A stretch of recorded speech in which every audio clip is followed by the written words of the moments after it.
Healing hospital multi super speciality near Nehru stadium बेदर। राज्य में जो म्युनिसिपल एडमिनिस्ट्रेशन के जो कार्मिक लोग जो स्ट्राइक कर रहे हैं उनको संपूर्ण हमारे मैं हो सिद्धू पाटिल सभी सपोर्ट करते, क्योंकि उनको न्याय मिलना चाहिए।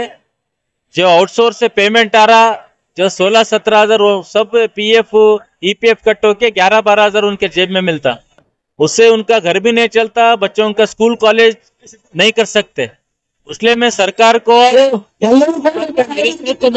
आग्रह करता हूँ, विनंती करता हूँ कि जल्द से जल्द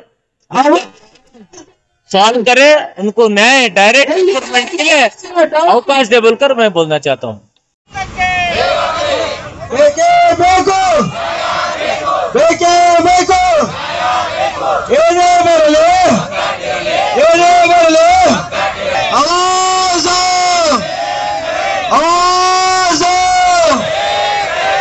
बेदर में महकमा बल्दिया के तमाम वर्कर्स ने एहतजाज शुरू कर दिया है। इन तमाम वर्कर्स का कहना है जब तक हमारे मांगें पूरी नहीं होती तब तक हम ये एहतजाज खत्म नहीं करेंगे। बेदर में पहले से ही सफाई का नज़्म खराब है, फिर एहतजाज की वजह से आज पहले दिन ही तमाम सड़कों पर कचरा नजर आ रहा है। रियासत में कोविड के चलते हेल्थ डिपार्टमेंट की जानिब से हिदायत की गई है कि वो अपने इस पास सफाई का ख्याल रखें। ऐसे वक्त में महकमा बल्दिया के वर्कर्स का एहतजाज बहुत बड़ी नुकसानदेह बात होगी। इस बात को लेकर अब तमाम की क्या राय है कमेंट सेक्शन में जरूर बताएं।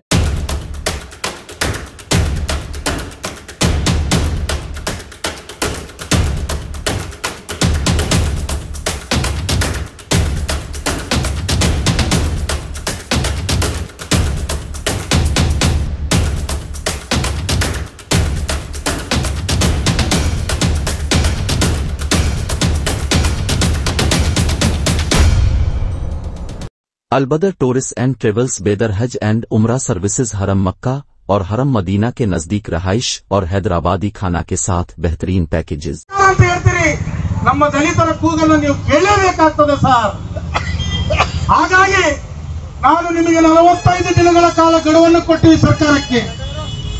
ನೀವು ಬಹಳ ಪ್ರಯತ್ನ ಮಾಡಿದ್ರಿ, ನಮ್ಮನ್ನ ಮಾನ್ಯ ಮುಖ್ಯಮಂತ್ರಿಗಳ ಹತ್ರ ಕರೆದೊಯ್ದ್ರಿ, ಸಣ್ಣ ಹುಡುಗನಂತ ಓಡಿ ಬಂದು ನಮ್ಮನ್ನ ಕರ್ಕೊಂಡು ಹೋದ್ರಿ। ನಾನು ಅದಕ್ಕೆ ಬಹಳ ಭಾರಿಯಾಗಿದ್ದೇನೆ। ಇಡೀ ರಾಜ್ಯದ ಪೌರ ನೌಕರರೆಲ್ಲ ನಿಮ್ಮ ಚಿರಋಣಿ ಆಗಿದ್ದೇವೆ, ಅದರಲ್ಲಿ ಎರಡು ಮಾತಿಲ್ಲ।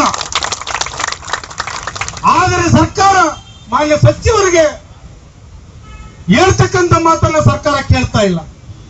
ನನಗೆ ಅನಿವಾರ್ಯವಾಗಿ ನಾನು ಹೋರಾಟಕ್ಕೆ ಇವತ್ತು ಇಡೀ ರಾಜ್ಯದ 313 ನಗರ ಸ್ಥಳೀಯ ಸಂಸ್ಥೆಗಳ ನೌಕರರು ಬೀದಿಗಿಳಿದು ಹೋರಾಟ ಮಾಡುವಂತ ಪರಿಸ್ಥಿತಿ ಬಂದಿದೆ ಸರ್। ದಯಮಾಡಿ ಕ್ಷಮೆ ಇರಲಿ।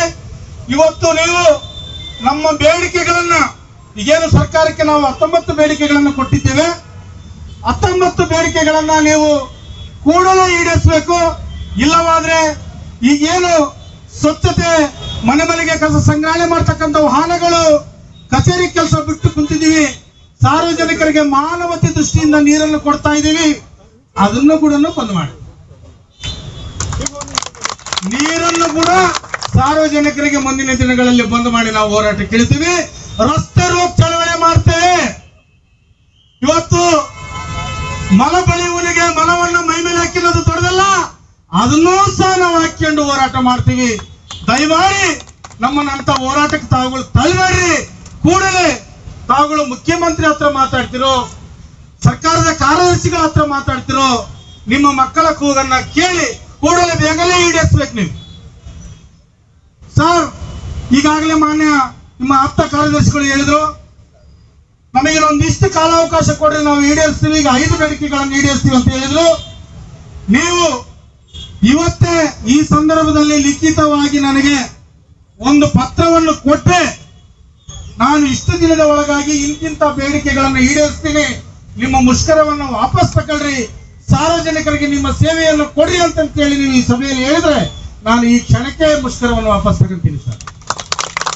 ಇಲ್ಲ ಅಂದ್ರೆ ನಮ್ಮ ಬೇಡಿಕೆ ಈಡೇರುವವರೆಗೂ ಯಾವುದೇ ರೀತಿಯಾಗಿ ಸಾರ್ವಜನಿಕರಿಗೆ ತೊಂದರೆ ಕೊಡದೆ, ಕಾನೂನಿಗೆ ಅಡಚಣೆ ಮಾಡದೆ ನ್ಯಾಯಸಮ್ಮತ ಹೋರಾಟವನ್ನು ನಾವು ಮಾಡ್ತೇವೆ ಅಂತೇಳಿ ಮಾನ್ಯ ಸಚಿವರಿಗೆ ಮನವಿಯನ್ನು ಕೊಡ್ತಾ ಇದ್ದೇವೆ।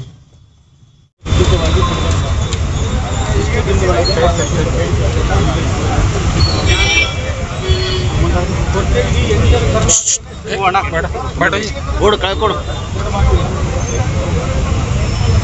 ಇಲ್ಲಾಂದ್ರೆ ನಾಳೆ ಮತ್ತಿನ್ನೊಂದು ಹೋಗ್ತದೆ ಸರ್ ಹೋರಾಟ. ಒಂದು ಕೆಲಸ ಮಾಡೋರಿದೆ, CMಗೆ ಮಾತಾಡ್ತೀನಿ, CM ಸೆಕ್ರೆಟರಿಗೆ ಅಕ್ಕಿಗೋರಿಗೆ ಒಂದು ಟೈಮ್ ತೊಗೊಂಡು ಫಿಕ್ಸ್ ಮಾಡಿ ಅಂತ ಮುಗಿಸಿ ಮತ್ತೆ ಬರ್ತೇನೆ. ಬಂದಾಗ ಮತ್ತೆ ಇಲ್ಲಿ ಮಾತಾಡ್ತೇನೆ. ಮಾತಾಡಿ ಒಂದು ಫಸ್ಟ್ CM ಜೊತೆ ಮುಂದೆ ಇರ್ತದೆ, ಏನೇನು ಬೇಡಿಕೆ ಇದೆ ನೋಡಿ ಜರ ವೈಟ್ ನಮ್ಮ ಮೈಕ್ ಕೊಡು ಸರ್, ಮೈಕ್ ಕೊಡು.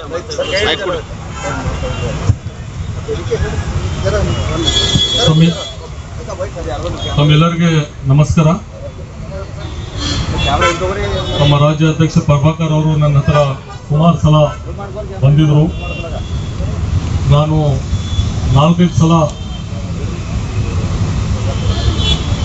ನಮ್ಮ ಸೆಕ್ರೆಟರಿ ಮತ್ತು ನಮ್ಮ ಡೈರೆಕ್ಟರ್, ನಮ್ಮ ಎಲ್ಲ ಆಫೀಸರ್ ಜೊತೆಗೆ ಮತ್ತು ಫೈನಾನ್ಸ್ ಡಿಪಾರ್ಟ್ಮೆಂಟ್ ಜೊತೆಗೆ ಇದು ತಾವೊಂದು ಏನು ಬೇಡಿಕೆ ಇದೆ ಅದ್ರ ಬಗ್ಗೆ ಚರ್ಚೆ ಆಗಿದೆ. ಆಮೇಲೆ ಲಾಸ್ಟ್ಗೆ ಪ್ರಭಾಕರ್ ಮತ್ತು ತಮ್ಮೆಲ್ಲ ಕಮಿಟಿ ಏನು ಹೇಳಿದ್ರು, ಒಂದು 5-6 ಮಿನಿಮಮ್ ಫಸ್ಟ್ ಮಾಡಿಬಿಡಿ, ಆಮೇಲೆ ಬ್ಯಾಲೆನ್ಸ್ ನೆಕ್ಸ್ಟ್ ಇಯರ್ ನೋಡಿರಿ ಅಂತ ಹೇಳಿದರು. ಒಂದು ಸಲ ಮುಖ್ಯಮಂತ್ರಿಗೆ ನಾನು ಮಾತಾಡಿದ್ದೀನಿ, ಹೀಗೆ ಪ್ರೆಸೆಂಟ್ ಮುಖ್ಯಮಂತ್ರಿಗೆ ಮಾತಾಡಿದ್ದೀನಿ. ಅವ್ರು ಏನು ಹೇಳಿದರು, ನೀವು ಅತೀಕ್ ಅಂತ ಸೆಕ್ರೆಟರಿ ಇದ್ದಾರೆ, ನಮ್ಮ CM ಸೆಕ್ರೆಟರಿ ಇದ್ದಾರೆ. ಲಾಸ್ಟ್ ಟೈಮ್ ಅವ್ರು ಫೈನಾನ್ಸ್ ಸೆಕ್ರೆಟರಿ ಮತ್ತು ಪ್ರಿನ್ಸಿಪಲ್ ಸೆಕ್ರೆಟರಿ ಇದ್ದರು. CM ಅವ್ರ ಜೊತೆಗೆ ಮಾತಾಡಿ ಒಂದು ಟೈಮ್ ಡೇಟ್ ಫಿಕ್ಸ್ ಮಾಡಿ ಅಂತ ಹೇಳಿದ್ದಾರೆ ನಮಗೆ. ಈಗ ಅವ್ರ ಜೊತೆಗೆ ಟೈಮ್ ಡೇಟ್ ಫಿಕ್ಸ್ ಮಾಡಿ ತಮ್ಮಲಿಂದ ಯಾರ್ಯಾರು ಬರ್ತಾರೆ ಬರ್ರಿ, ಅವ್ರ ಮುಂದೆ ಡಿಸ್ಕಸ್ ಮಾಡಿರಿ. ನನ್ನಿಂದ ಪ್ರಭಾಕರ್ ಅವರಿಗೆ ಗೊತ್ತಿದೆ, ನಾನು 3-4 ಸಲ ಫೈನಾನ್ಸ್ ಡಿಪಾರ್ಟ್ಮೆಂಟ್ಗೆ ನನ್ನಿಂದ ರಿಕಮೆಂಡ್ ಮಾಡಿ ಫೈಲ್ಗೆ ಕಳಿಸಿದ್ದೇನೆ. ಇದು ಸುಮಾರು ವರ್ಷದ್ದು ಪೆಂಡಿಂಗ್ ಇದೆ ಕೇಸ್. ಒಂದು 20 ವರ್ಷ 30 ವರ್ಷದಿಂದ ಇದು ಪೆಂಡಿಂಗ್ ಇದೆ. ಪೌರ ಕಾರ್ಯಕ್ರಮದ್ದು ಇದೆ, ಮತ್ತು ಲೋಡರ್ ಇದ್ದಾರೆ, ವಾಟರ್ ಮ್ಯಾನ್ ಇದ್ದಾರೆ, ಡ್ರೈವರ್ಸ್, ಆ ಥರ ಒಂದು ಟೋಟಲ್ ಎಷ್ಟು 18 ಬೇಡಿಕೆ ಇದೆ ಇರೋದು. ಆ ಬೇಡಿಕೆ ಬಗ್ಗೆ ಎಲ್ಲ ಸುಮಾರು ನಾನು ಈಗ ಟೈಮ್ ತಗೊಂಡು ಚರ್ಚೆ ಮಾಡ್ತೀನಿ ಅಂತ ಚರ್ಚೆ ಮಾಡಿ ನಾನು ತಮ್ಮ ಪರವಾಗಿ ಇದ್ದೇನೆ 100%. ಯಾಕಂದರೆ ತಾವೆಲ್ಲರೂ ಬಡವರು ಇದ್ದೀರಿ, ತಮ್ಮದು ಕಷ್ಟ, ನಿಮ್ಮಂಥ ಕಷ್ಟ ನನ್ನ ಇಷ್ಟು ಡಿಪಾರ್ಟ್ಮೆಂಟ್ನಲ್ಲಿ ಯಾರು ಮಾಡೋದು. ಬೆಳಗ್ಗೆ 6 ಗಂಟೆ 5 ಗಂಟೆಯಿಂದ ತಾವೆಲ್ಲರೂ ಇಡೀ ಸಿಟಿಗೆ ಕ್ಲೀನ್ ಮಾಡೋದು ಕೆಲಸ, ಕಚರ ಒಯ್ದು ಕೆಲಸ, ಮತ್ತು ನೀರು ಬಿಡೋದು. ಬೆಳಗ್ಗೆ 6 ಗಂಟೆ ಹೋಗಿ ನೀರು ಬಿಡ್ತೀರಿ. ಈಗ ತಮಗೆ ಪರ್ಮಿಟ್ ಮಾಡೋದು ತಾವೆಲ್ಲರೂ ಬೇಡಿಕೆ ಇಟ್ಟಿದ್ರಿ. ಅದ್ರ ಬಗ್ಗೆ ನಾನು ನಿಮ್ಮ ಜೊತೆಗೆ 100% ಇದ್ದೀನಿ. ಮತ್ತು ಒಂದು ಮೀಟಿಂಗ್ ಮಾಡಿದ ಮೇಲೆ ಕರೆಕ್ಟ್ ಪಿಕ್ಚರ್ ನಿಮಗೆ ಗೊತ್ತಾಗ್ತದೆ. ಇದು ತುಂಬ ಸೀರಿಯಸ್ ಆಗಿದೆ. ಮುಖ್ಯಮಂತ್ರಿ ಒಪ್ಕೊಂಡಿದ್ದಾರೆ, ನಾನು ಇಮಿಡಿಯೇಟ್ ಅವ್ರಿಗೆ ಕರ್ಕೊಂಡು ಬರ್ರಿ, ನಾನು ಮೀಟಿಂಗ್ ಮಾಡ್ತೀನಿ ಅಂತ. ಅದ್ರ ಸಲುವಾಗಿ ತಾವೆಲ್ಲರೂ ಇವತ್ತು ಸ್ಟ್ರೈಕ್ ಕ್ಯಾನ್ಸಲ್ ಮಾಡಿ ಒಂದು ಮೀಟಿಂಗ್ ಆದ್ರ ಮೇಲೆ ಮತ್ತೆ ಆ ಥರ ಅದರಲ್ಲಿ ಸ್ವಲ್ಪ ಏನು ಹೆಚ್ಚು ಕಡಿಮೆ ಇದ್ರೆ ತಾವು ಯಾವಾಗಲೂ ಮಾಡ್ಬೋದು, ಅದ್ರ ಬಗ್ಗೆ ಏನಿಲ್ಲ. ಅದ್ರ ಸಲುವಾಗಿ ತಮ್ಮದು ಎಲ್ಲರಿಗೂ ನಾನು ಒಂದು ರಿಕ್ವೆಸ್ಟ್ ಮಾಡ್ತೀನಿ. ಇಲ್ಲ ಕೆಲಸ ಆಗಬೇಕು,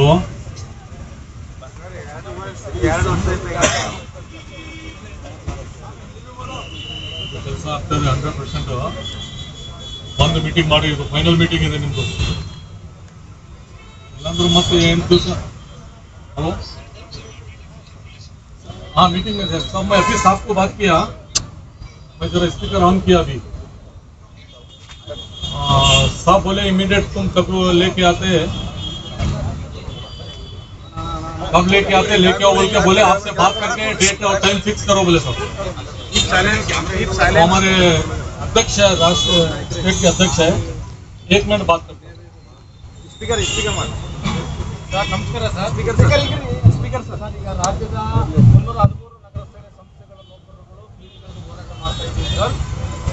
ಈಗಾಗಲೇ ನಮಗೆ ಈ ರೀತಿಯನ್ನು ನಾವು ಕಂಡಿದ್ದೀವಿ ಮತ್ತು ನಮ್ಮ ಸಾಹೇಬರು ಫೋನ್ ಕೂಡ ಮಾಡಿ ಹೇಳಿದ್ರು ಸರ್. ಇವತ್ತು ಹೊರಗುತ್ತಿಗೆ ಪದ್ಧತಿಯನ್ನು ರದ್ದು ಮಾಡಿ ನೇರ ಪಾವತಿಗೆ ವಾಟರ್ ಎಂಪ್ಲಾಯ್ ಡ್ರೈವರ್ಸ್ಗಳನ್ನ ಮತ್ತು ಲೋಡರ್ ಸ್ಪೀಕರ್ಸ್ಗಳನ್ನ ನೇರ ಪಾವತಿ ಮಾಡೋದ್ರಿಂದ ಸರ್ಕಾರಕ್ಕೆ ಯಾವುದೇ ಪ್ರಕರಣ ಆಗಲ್ಲ. ದಯಮಾಡಿ ಅವ್ರ ದುಡ್ಡನ್ನು ನೀವು ಏಜೆನ್ಸಿ ಕೊಟ್ಟಿದ್ರಿ, ಏಜೆನ್ಸಿ ಕೊಡ್ತಾ ಇದ್ರಿ, ಆ ಏಜೆನ್ಸಿಯನ್ನು ರದ್ದು ಮಾಡಿ ನೇರವಾಗಿ ನಮ್ಮ ಸಂಬಳ ಕೊಡ್ತಾರೆ.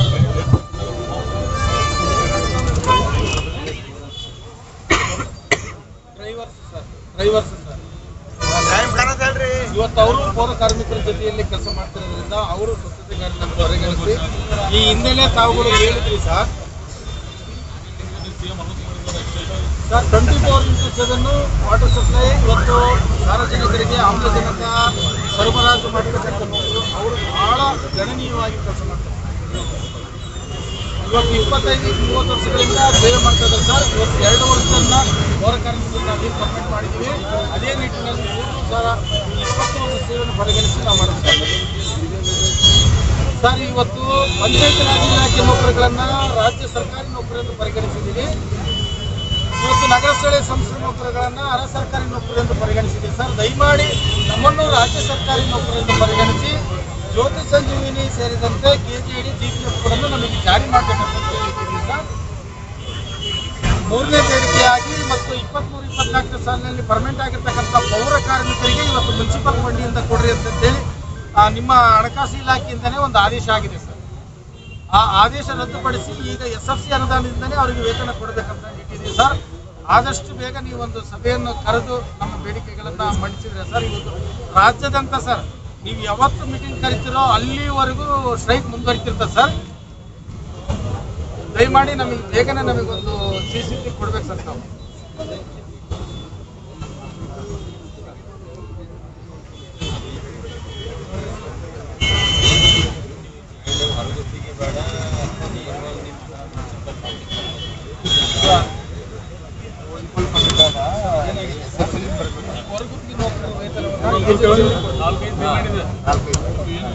जी तुम क्या लीडर है बैठो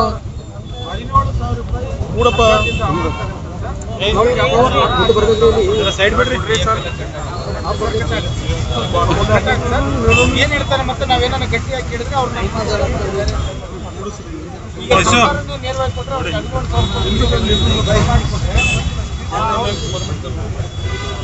ನೇರ ಡೈರೆಕ್ಟ್ ಪೇಮೆಂಟ್ ಕರೆಕ್ಟ್. ನಾವು ನಗರ ಸ್ಥಳೀಯ ಸಂಸ್ಥೆ ನೌಕರರನ್ನ ಈಗೇನು ಪಂಚಾಯತ್ ರಾಜ್ ಗ್ರಾಮ ಪಂಚಾಯತ್ ನೌಕರರನ್ನ ರಾಜ್ಯ ಸರ್ಕಾರ ನೌಕರರನ್ನು ಮಾಡಿದ್ದಾರೆ ನಮ್ಮನ್ನು ಕೈ ಬಿಟ್ಟಿದ್ದಾರೆ ಸರ್. ಇವತ್ತು ಹೋಲ್ಸೇಲ್ ಮೈ ಮೇಲೆ ಹಾಕೊಂಡು ಮಾಡ್ತೀವಿ. ನಮಗೆ ಜ್ಯೋತಿ ಸಂಜೀವಿನಿ ಇಲ್ಲ ಸರ್. ಇಲ್ಲೇ ಮಂತ್ರಿಗಳಾರ ಗಮನ ಮಾಡ್ತಾರೆ ಮಾಡಿದ್ದೀವಿ.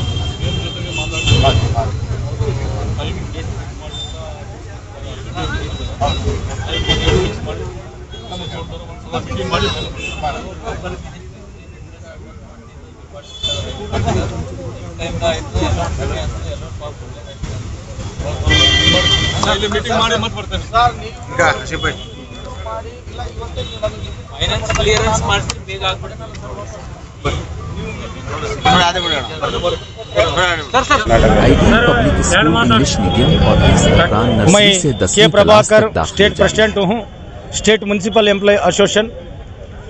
आज स्ट्राइक कर रहे हैं।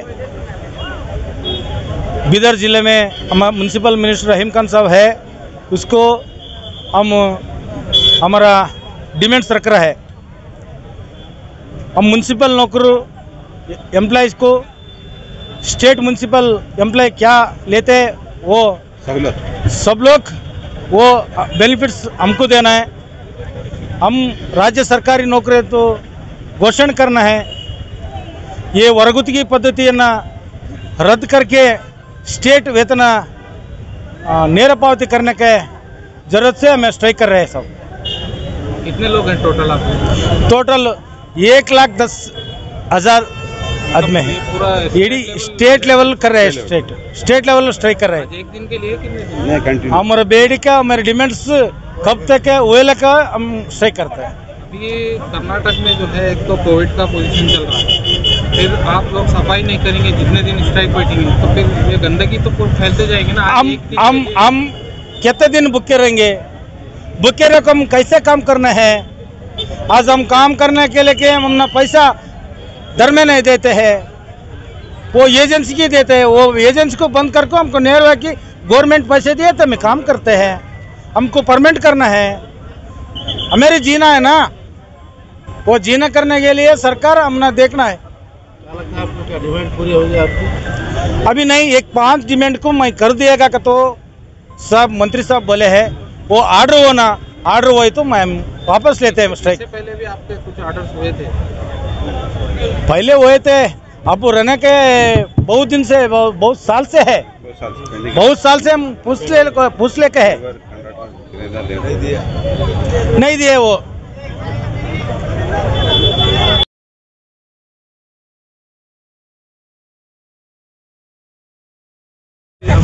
सभी मेरे कर्नाटक राज्य के पौर सेवा नौकर सिब्बंदी और संघ की तरफ से मैं बात करना चाह रहा हूँ। यहाँ पे जो भी आज हम मौजूदगी में स्ट्राइक चल रहा है, हमने आके लोगों से मिले और पूछे तो उनका जो दुख दर्द ये है कि कर्नाटक पौर सेवा नौकर संघ केंद्र कचहरी चित्रदुर्ग के अध्यक्ष की भी महोदय मौजूद है यहाँ पे, और सभी लोगों का इतना ही निवेदन है कि सरकार से जो सरकारी नौकर को जितना गवर्नमेंट से एसएफसी में सैलरी दे रहे वैसा देना है, और सभी को इक्वल पे और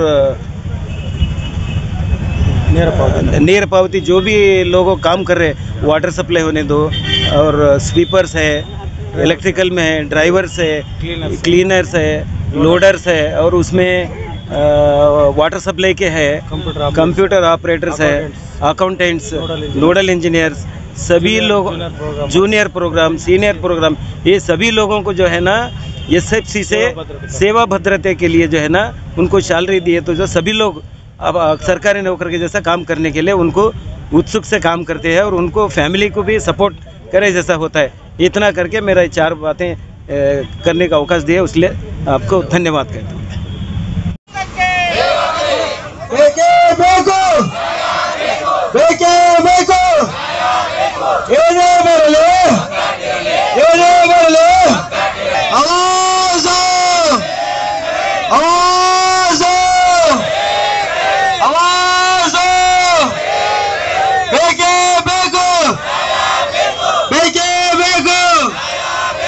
कर्नाटक राज्य पौर नौकर संघ के, कर्नाटक राज्य पौर नौकर संघ के राज्याध्यक्षराದ